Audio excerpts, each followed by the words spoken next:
During the reign of Mary I, the Tudor Queen gained a notorious reputation for burning Protestants at the stake that gave birth to her nickname Bloody Mary.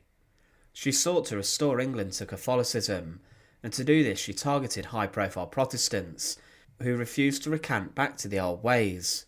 Across the country, people were burned at the stake, which would have been a harrowing sight to have seen.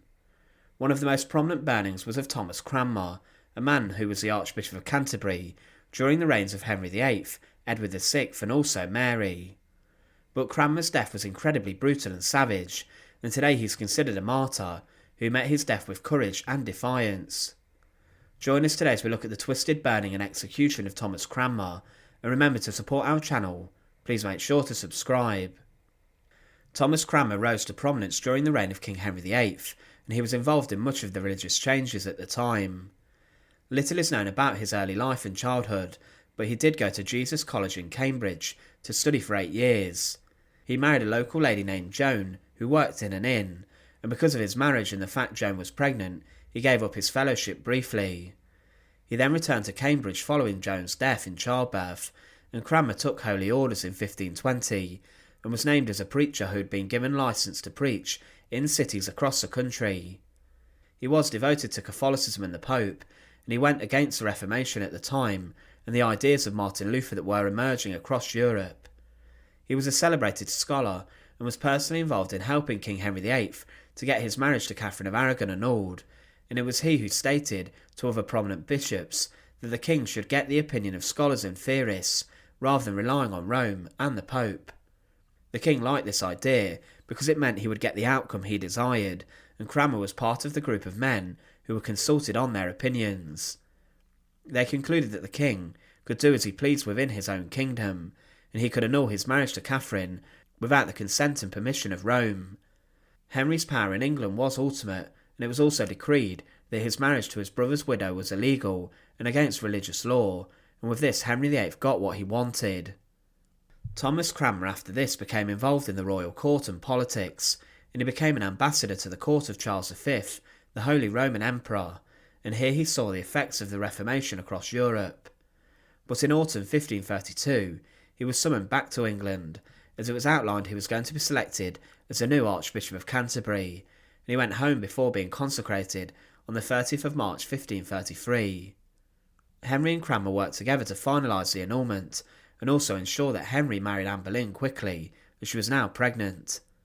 A secret marriage ceremony between the king and his second wife was held in January 1553, and Cranmer later ruled that the king's first marriage was against God's will, and he declared Henry and Anne Boleyn's marriage to be the valid one. Later Anne was crowned king, and Cranmer was also the man who baptised Henry and Anne's daughter, Elizabeth, the future Queen Elizabeth I, and Cranmer was her godfather.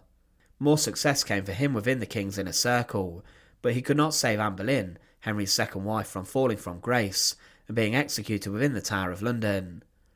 The king grew annoyed with his queen, as she could not provide him with a male heir, and Cranmer was instructed to act as a judge to rule over Henry's petition to divorce Anne Boleyn. Cranmer yet again had to help the king out of a marriage, and he needed to reverse his initial decision. It was Thomas Cromwell who ultimately set the seed of treachery against Anne, but Cranmer did nothing to save her from a brutal execution.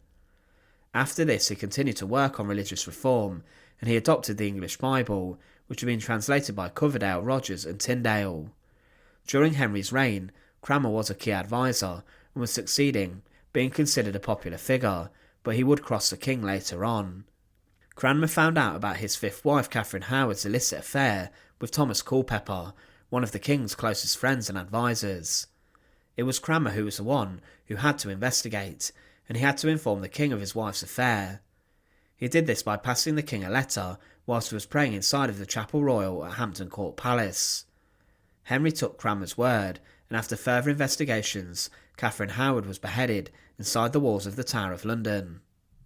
There was a plot to oust Cranmer in 1543, but he had the king's full support. He had been arrested but was backed by the king, and his accusers were thrown in prison and one was executed. As Henry VIII's health failed, Cranmer was there for the final moments and was there by his bedside as the king passed away. He held his hand and gave the king a reformed statement of faith, before giving him his last rites. Cranmer grieved his master and close friend, and even grew a beard because of it.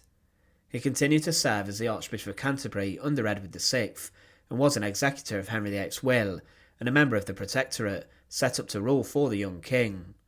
He continued the Reformation and established the Book of Common Prayer. There was a rebellion against this, and this did slightly damage his reputation, but he continued to reform the church.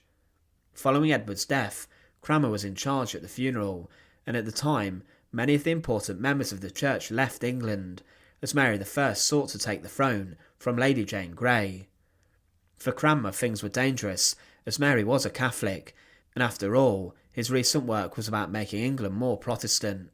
He was forced to stand before the Queen's Council, and was briefly sent to the Tower of London, being accused of being a heretic, before he made it to the Mikado prison in Oxford. Whilst held here, he was forced to watch the execution and burning of Bishop Latimer Ridley. Cranmer then was stripped of his church offices and was brought to trial for heresy on the 12th of September 1555.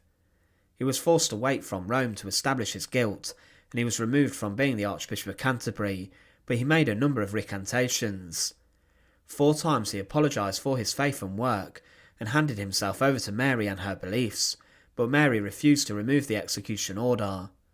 It had been said that on the 7th of March 1556 he would be killed, but as he returned to Catholicism, his execution was delayed for the 21st of March 1556. It's interesting to consider that Mary I wished still to have him killed, such was the damage he had caused to her religion.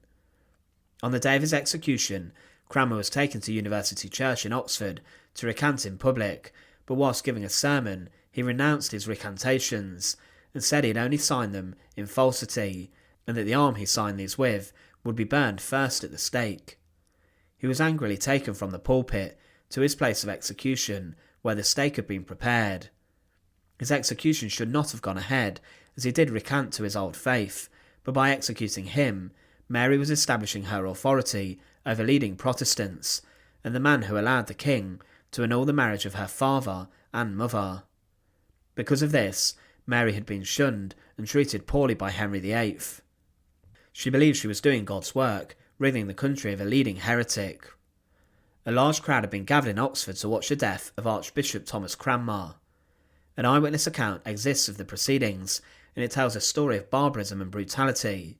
It was said, coming to the stake with a cheerful countenance and willing mind, he put off his garments with haste, and stood upright in his shirt. A Bachelor of Divinity laboured to convert him to his former recantation, with 2 Spanish friars, and when the friars saw his constancy, they said in Latin to one another, "Let us go from him, we ought not to be nigh him, for the devil is with him." But the Bachelor of Divinity was more earnest with him, and to whom he answered that as concerning his recantation, he repented it right, because he knew it was against the truth. The Bachelor of Divinity then refused to take him by the hand, and blamed all of the others that so did, and said he was sorry that he ever came in his company, and yet again he required him to agree to his former recantation.